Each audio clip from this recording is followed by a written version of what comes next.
quick question, quick show of hands. If I were to ask you very quickly, put your hands up if you could articulate clearly, succinctly, no hesitation, no procrastination, your brand vision, how many could put your hand up? The mic's working. Mic's working? Not one hand. If you were asked to differentiate, you said to a financial journalist or an investor who were to ask you, how is your product differentiated? How many of you would be able to say yes and be able to articulate that in a couple of sentences? 1, 2. The height of the hand is in direct proportion to the confidence in the answer. So that means maybe I'm not sure. It's actually a very, very serious question because Richard Solomons, amongst others, spoke about the brand. David Fenton this morning from RBS spoke about differentiation. Just a couple of people spoke about the vision. And I think if you look at a lot of core brands which have now become sub-brands, which have now become sub-sub-brands, and now you've got brand alliances attached to that, it maybe is not too surprising that there is a brand blur. See, I told you it was getting late. I've been sitting down for 3.5 hours as well. So our final guest speaker today is Peter Shainlin. He's the Chief Operating Officer of Halikulian in Hawaii. Peter has developed himself, or has been developed as a leading light in repositioning iconic luxury brands and hotels. And he's going to touch on this afternoon about the pitfalls and the positive side of brand alliances. Now, some of you might feel, as Jonathan just said, my background as a Premier League referee in England, and old habits die hard, so if anybody wants to I brought those with me as well, so you're perfectly okay. And we saw the extraordinary event on the weekend at Newcastle, at one of the football grounds, where a manager head-butted a player, which is a bit of a first for football. So some of you who are actually going through looking at brand alliances at the moment, when you hear what Peter has to say, you might feel as though you want to go out the room and headbutt the wall if you think that you're off track or the wheels are coming off the bus. Peter's got an interesting background. He did not go to hotel school. Now, some would say that's probably a positive. He's the son of a film composer. And he actually also feels that strategy has overpowered what he would call the vision experience. He will actually talk through some of the brand partnerships he's been involved in, some which went well and some that didn't go well. The one that went very well was Vera Wang, and there's others with Ferrari and Bentley. Bit of a car lead there. The hotel or the corporation is the undisputed leader in arts and culture philosophy in Hawaii. And Peter's personal passion is to inspire people to rethink conventional wisdom. Richard Solomon said complacency is a problem, therefore we do all have to think differently and think quickly. A warm welcome, or a warm aloha, to Peter Shainlin.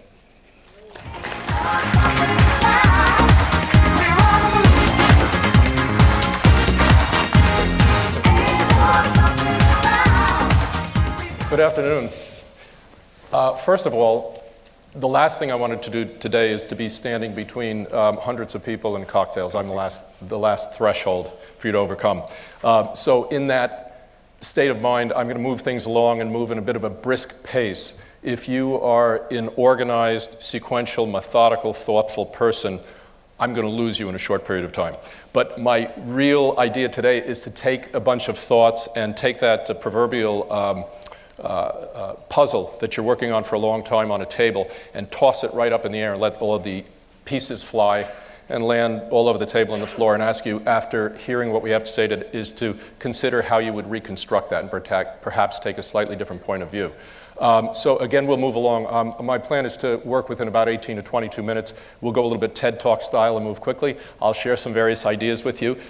They are subjective, they are opinions. There's no right, there's no wrong. But what we'd like to do is set that up as a bit of a platform so that following that we can do a fun Q&A and see if we can exchange some ideas. The last thing I would want to do today, besides keep you from your cocktail, is to take a didactic approach towards you in terms of brands, because there's so many great brands in the room and in the conference that we're just one small one amongst many hundreds. So again, my idea today is not to lecture at all, but rather to share some of the experiences that we've had at Halekulani Corporation in Honolulu, and hope that you may be able to take away something that's helpful to you in the future. With that in mind, I'll get moving. And I wanted to start by just telling you really quickly a story about Honolulu.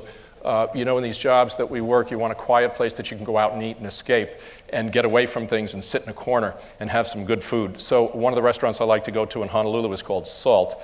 It's an acronym in this case. There's a period after each of the 4 letters.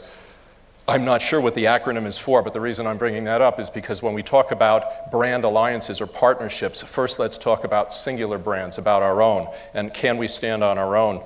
And as the question was asked a few minutes ago before I came on, can we quickly stand up and spontaneously, clearly, with tremendous accuracy and consistency, articulate to another individual or company or guest what the brand precisely stands for? Anyway, back to SALT. So I'm hungry one day, it's a Friday night, I meet some friends at 7:30, we get a table, 6 of us up at SALT, and we go upstairs, and for those of you who are American, you know that the chefs are very proud about no longer putting salt shakers on dining tables.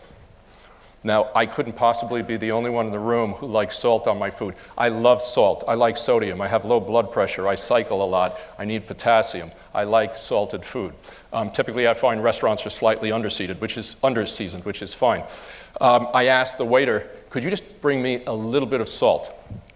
And he looked like he was going to have a coronary, a run for the hills. So I knew what was happening. I felt bad for the guy. But he went into the kitchen, and a few minutes later came out with a ramekin that probably had about 7 or 8 granules of salt and dropped it on the table and ran for his life because he knew the chef was on his tail. So the chef's a terrific guy. Again, great food in the restaurant.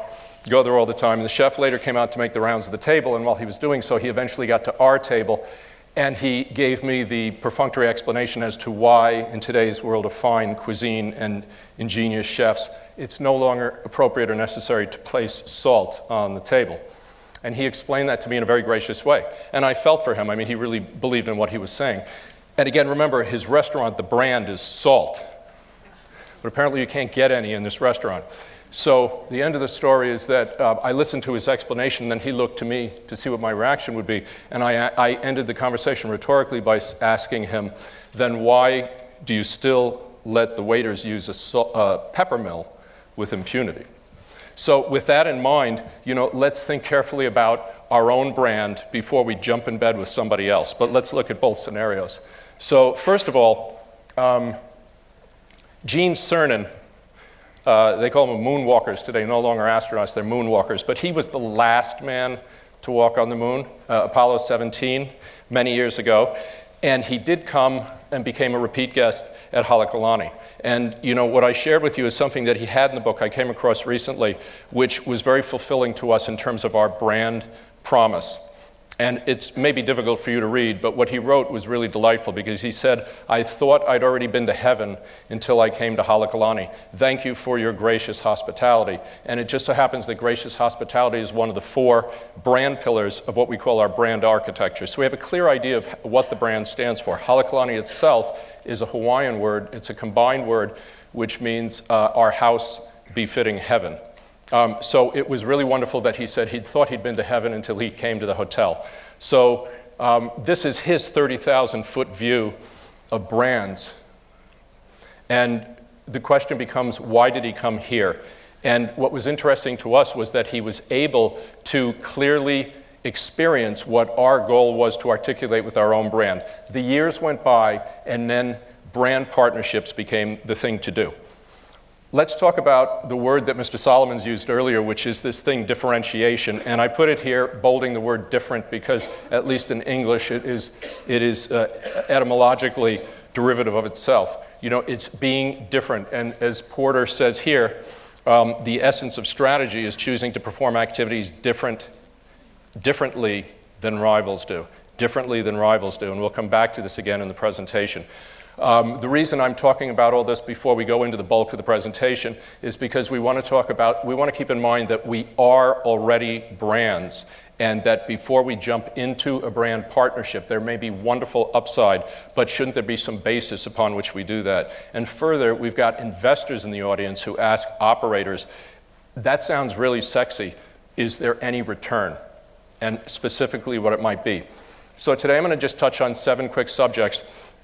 We're going to talk about purpose and not the purpose of, but we're going to talk about having a purpose if you get into a brand partnership. We're going to talk about what some of the obvious benefits and risks are. We'll talk about brand alignment between the 2 companies in question. And then we'll talk about how good it can get, and then we'll talk about how bad can it get. That's the fun part. And then we'll talk about the idea of establishing some sort of basic criteria for yourself if you're going to go into a partnership before you simply dive into the pool.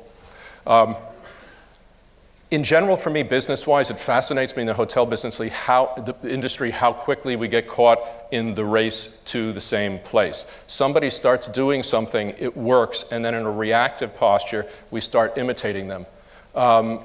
What was mentioned earlier about this idea of jumping to strategy, which I think is critically important in business, but it's really second base, is jumping there directly from home plate rather than being able to have a clear vision to begin with. And that clear vision, in the case of an individual brand, is what I said previously, which is being able to clearly articulate the brand.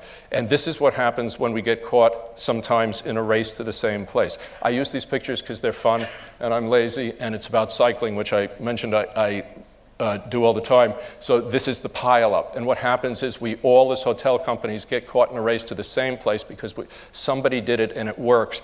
But we've stopped asking the consumer the question, what do you want? Now, I love chocolate, and I particularly love Swiss chocolate as much as anybody else. But I would argue that even in a superb marriage, no matter how many years it's lasted, you never go into the bedroom and on your pillow find that your spouse has left a chocolate or on the night table. It just doesn't happen. You know, he loves you madly, she loves you madly, but that doesn't happen. So why do we do this in hotels? Apparently there's some affinity between sleeping in bedrooms and eating chocolate immediately before you go to bed, particularly after you brush your teeth, that we think people should keep on doing. We just can't stop. The bathrobes are tied so tightly that you can't undo them, and the print, although my eyes are getting worse with age, like anyone, the print on the shampoo bottles, I don't need that either, is so small that you can be sure you'll never be able to read it. So why do we persist in doing these things? We keep getting caught in a race to the same place. There's no differentiation in that. So if you're going to go into a brand alliance, are you trying to stay?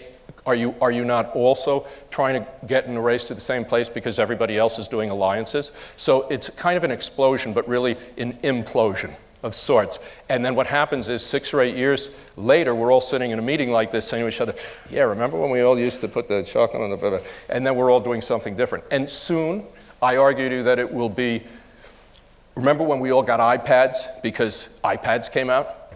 And remember Betamax? Okay, so, but we never see it when it's happening, and we're all guilty of this. Let's talk about brand blur, and what are we, as you said, it's hard to say 5 times fast, brand blur. What are we talking about with brand blur? So brand blur, to me, is sort of a bit facetiously, but maybe on the mark, is partnership polygamy. What's happening is you're seeing someone, but you didn't realize necessarily that they were seeing someone else. But that's actually not what we do in the hotel industry. It's worse. What we do is, I'm seeing someone, and I know you're seeing the same person too, and he is too, but let's just all keep doing that because we're caught in the race to the same place. That's what we should do. So here's a great example. Last year, I had a business trip, and I had to do 3 business dinners in 4 nights, and then a big circle to the West Coast from Hawaii and back. So I left Hawaii, and I went to Los Angeles, and I stayed in a wonderful 5-star hotel there. They're probably at the conference. And I asked where I could hold this dinner, and the concierge said, Mr. Shainlin, you need to try our restaurant on blank floor. And I said, well, what is it? And they said, it's by Wolfgang Puck. Now, we're all friends with Wolfgang, and he's a great chef, and it's a great product and everything else. And full disclaimer, I myself have a partnership in one of our hotels with Nobu, and there are Nobus in other hotels, so I'm guilty on this one as charged as much as the next guy. But at any rate, I have dinner in the Wolfgang Puck restaurant that night in hotel number 1 of 3. Let's say that's Hotel A on the screen. And it was fantastic. The next night, I had to go north in town, or west in town, and I went to another hotel who was a direct competitive luxury brand to brand A. So now I'm in hotel brand B, and I went to the restaurant for dinner. Concierge booked me a reservation, and the restaurant was run by Wolfgang Puck. Totally different menu. There was a certain continuity of feel because it's his touch overall. And we had a successful business dinner. Anyway, I came back and I flew through an island on the way home. Now you can figure it out. And I said, well, we got to have the final 3rd dinner tonight in Hotel C, a direct competitive brand of Hotel A and B, and the restaurant was Spago. by Wolfgang Puck. So what happens here, this is, what I refer to as brand blur, because it's sort of beyond ubiquity. Where suddenly it's also the path of least resistance. It's easiest to do because, once again, so many times in this industry, we reactive and we imitate what our comp set does before us because it seemed to work for them. So now, what happens to the guest experience with these type of brand partnerships? There's a blur, there is a confusion. Or if there's not confusion, it could be boredom, because they could be saying, what is differentiating? I want to pick one of these hotels for my next trip or vacation. What differentiates them? I like restaurants, I like food and beverage. Let's see what they have. And you go on A, B, and C website, and consecutively, they have the same operator.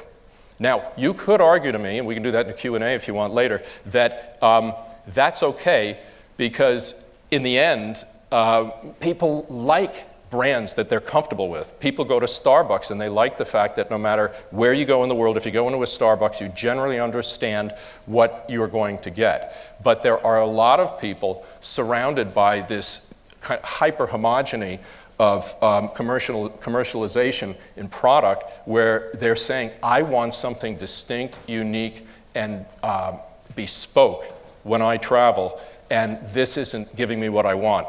Now, I'll hear about this later at the cocktail hour from my design colleagues who are in the audience, but you can also apply this to other disciplines within the hotel business. It's not just for the consumer direct. For example, you have architects and designers. So in the luxury sector, at least, everyone's proud that they're working with that top 10 or 15 group from around the world. Oh, blank blank did the so-and-so in London, and blank blank did the so-and-so in Singapore, and now he's doing the one in Paris, and that's great. We used him, and he's going to do the one in Brazil.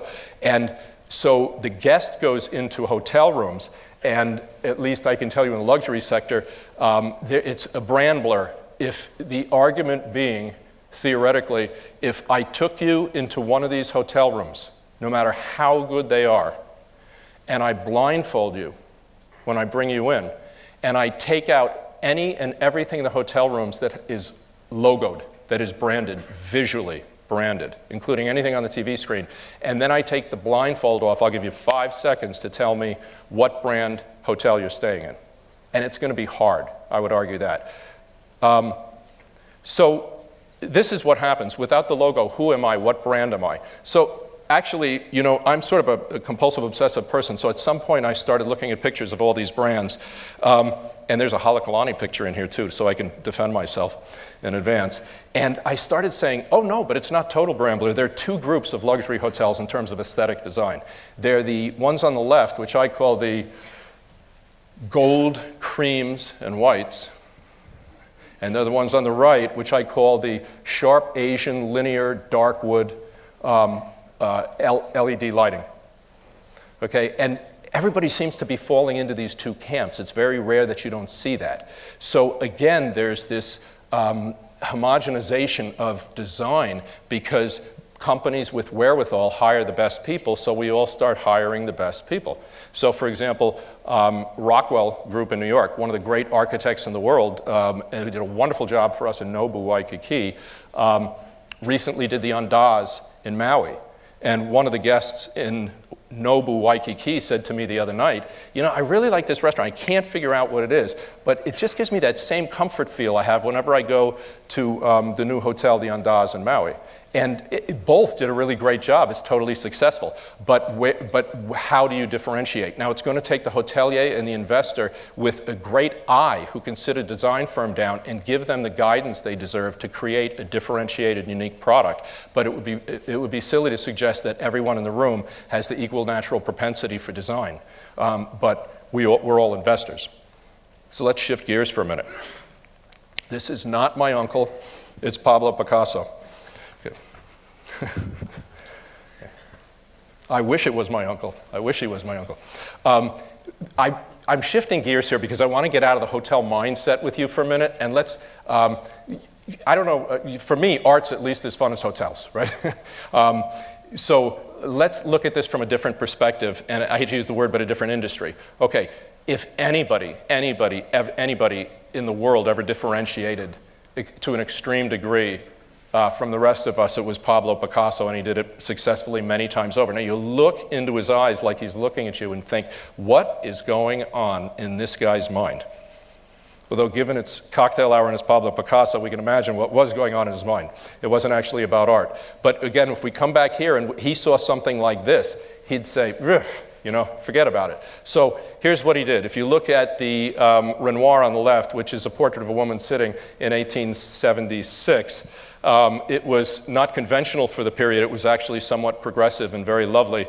But if you look at the Picasso on the right, which is about 26 years late, well, it might have been about 1904, he has the woman seated, so arguably the same subject matter that he is designing, so to speak. But look at the different perspective that he has. And what makes him stand out to us today, and we go to museums to this very day to see his work, is because there's something different about what he does. And this starts to position us towards the idea of a qualitative brand partnership. So as Porter said before, performing activities different than rivals do, that's what he did. Okay, so, and actually that looks like fun, right? That wouldn't be bad to get $100,000 a work at the time and then get up and do things like this. Now the strategist would say he made a strategy. He got up on a ladder and he's going to draw lines on the wall. So his strategy was to take his shirt off because it's hot and get up on the ladder and draw lines. But I argue with you that he had a vision first for what he wanted to do. And this is analogous to partnerships as well, because he wanted to have a figure running for whatever reason it was, mythological or otherwise in this case, and he has this beautiful bird soaring after it. And that's what he's doing. It's not about strategy. There's a positive way to create an explosion with brand partnerships. Okay, so I call this the case of taking the grenade and throwing it into the proverbial still pond that we all live around every day and watching the dead fish fly. Twisted people like me enjoy those moments. Okay, so why not do something different that really differentiates? Okay, so a meaningful partnership should differentiate. So let's take the blur into focus now and how we can get there. So one thing is this, purpose. The idea is what's the reason you're doing it? As my Japanese owners would say, what is objective? Okay, meaning, why are you doing this? What are you trying to achieve? Americans would say, what is your goal? Okay, if you can't answer that, but you're excited because a great watch company came to you and they want to do a co-branding of your hotel or an event at your hotel, that's not good enough. A purposeful partnership captivates people because they're doing things differently than anybody else can do. So this idea of purpose may sound very ethereal and amorphous at best, but it really is something overlooked because we jump straight to strategy explaining why we'd want to do a brand partnership. Are your two companies, you have somebody you want to get in bed with brand-wise, are they in alignment? Is the general character of the company, is there a natural affinity? Do you both have the same general level of reputation in your industries?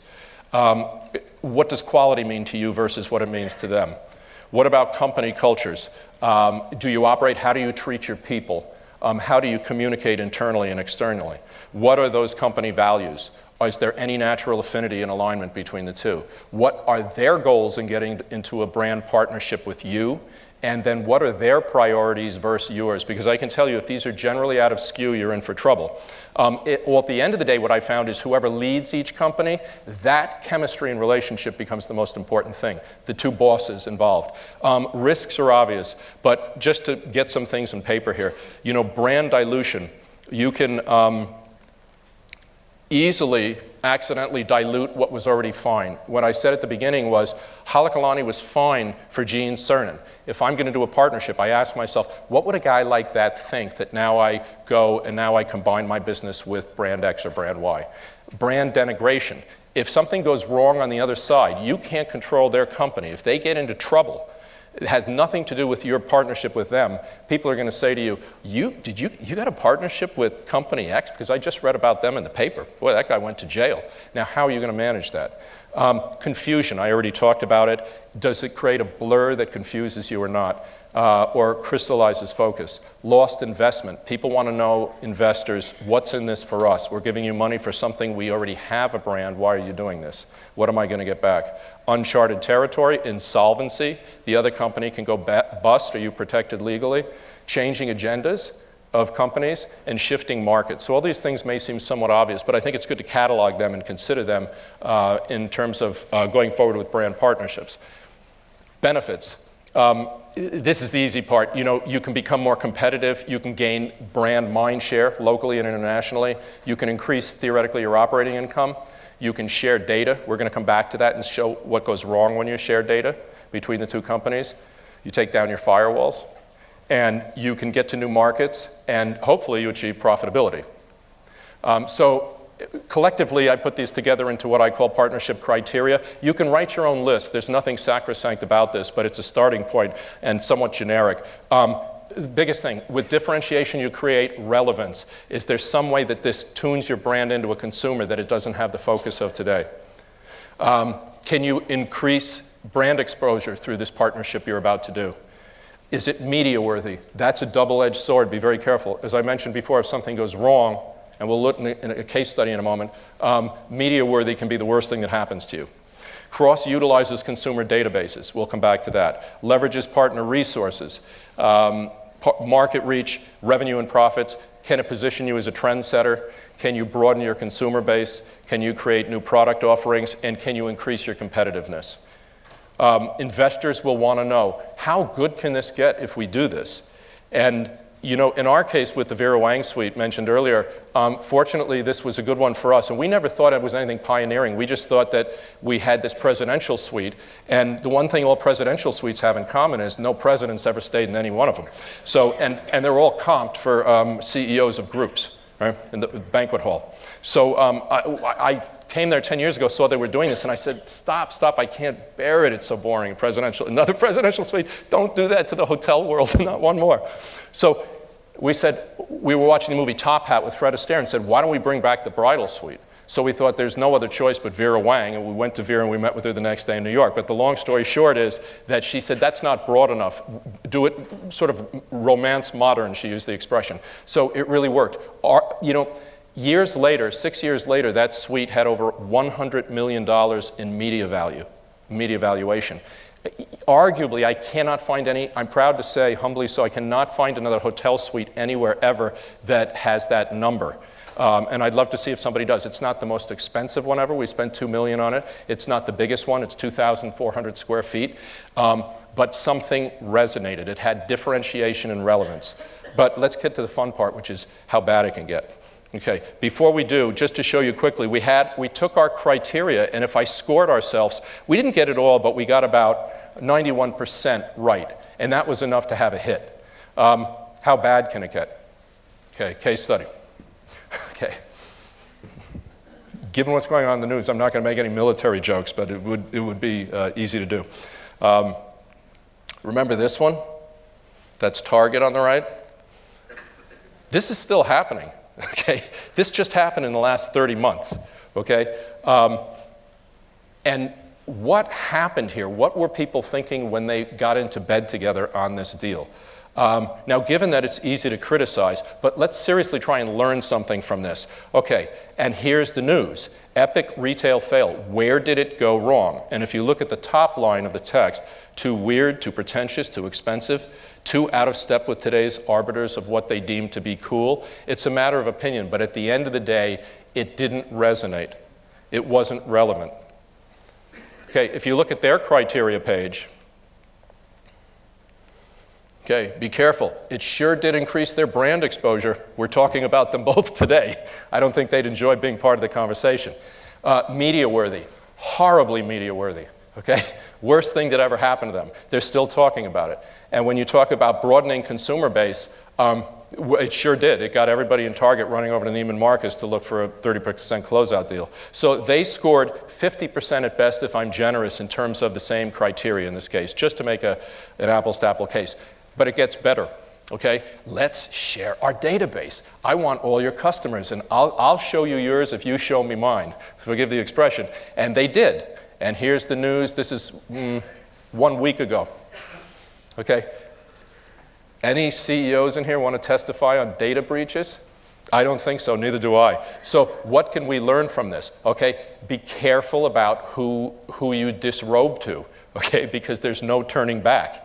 So with the partnership mandate, in a positive sense, simple term, you take your brand, you take their brand, differentiate, set up criteria, and you have a good chance that things are going to work. So in summation, Understand your own brand first. There are incredible legacy brands in this room at this conference. You don't need to do brand partnerships simply because you can. You can date, you can stay at home. Determine your objectives. Why are you doing it in the first place? Partnership criteria. We talked about that fully. Assessing alignment between brands. Are your two brands really meant to get together? If you talk about alignment with brands like Neiman Marcus and Target, I really struggle to stand and tell you, even their core consumer base, what do they have in common? Doesn't mean it can't work, but these are considerations. Create a purposeful partnership. Have a reason and an objective and something that's measurable at the end that you're getting into it for in the first place. Don't get caught in a race to the same place, and set clear ROI goals. Be able to establish to your investor, I'm going to do this, it's going to take this long, and here's what it's going to get. And footnote, what's the duration? Nobody I talk to when it comes to they have a brand partnership can quickly tell me how long they plan it to last. Do they have an exit strategy, or do they just want it to go on forever? That's a scary thought. You know, they just started and they had a cocktail party and they're going to just let it run its course. Doesn't make sense to me. And finally, differentiating through partnering. So for us, full circle, we don't partner as much as we did before because we're very selective. We're still doing it, but we're really cherry picking the best of the best that we think are in tremendous natural alignment. And when one person comes back, a guest, and says, that was gracious hospitality, and that's exactly what we were aiming for as far as he's concerned in his market, I don't necessarily need a partnership. Thank you very much, and I guess we'll open it up for questions. Okay.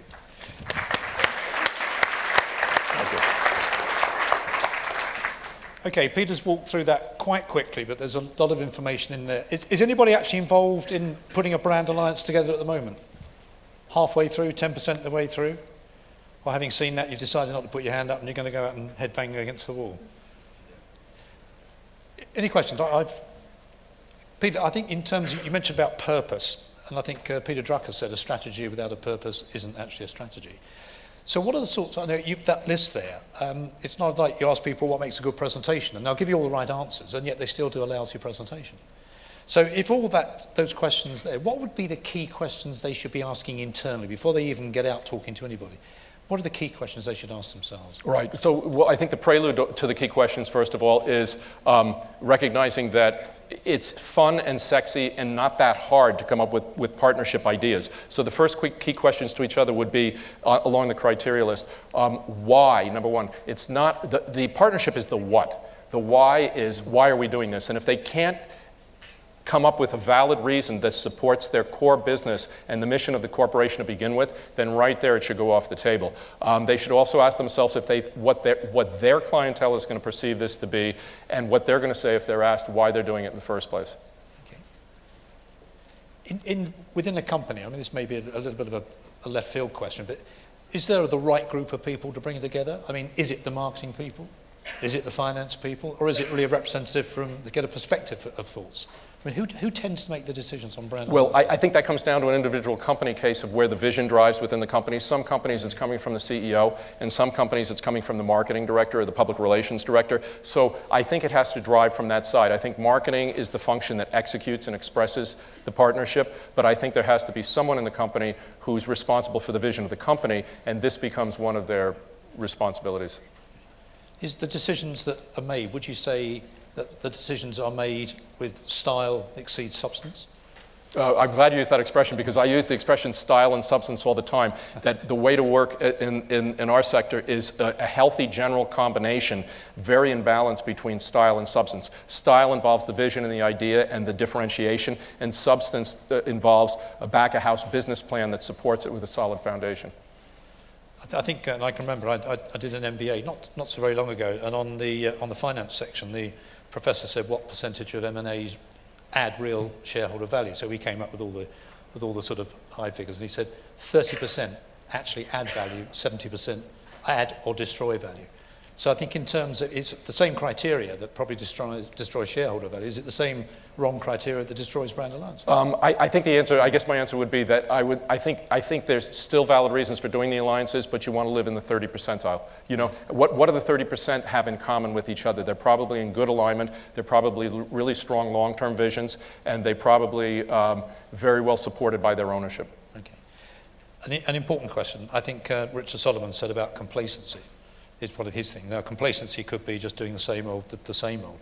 So if somebody's going to break with tradition and go to a young, up-and-coming entrepreneurial architect design company, fair enough, that probably ratchets up the risk a little bit, but that's what you're going to pay for being different. You just can't get difference at no price, surely. Yeah, I agree. That's the grenade that goes into the pond and causes the explosion to shift the model. And if imitation is the greatest form of flattery, what we experienced was this. You know, to this day, you're seeing headlines in the industry 8 years later about iconic fashion designers being hired to design hotel suites.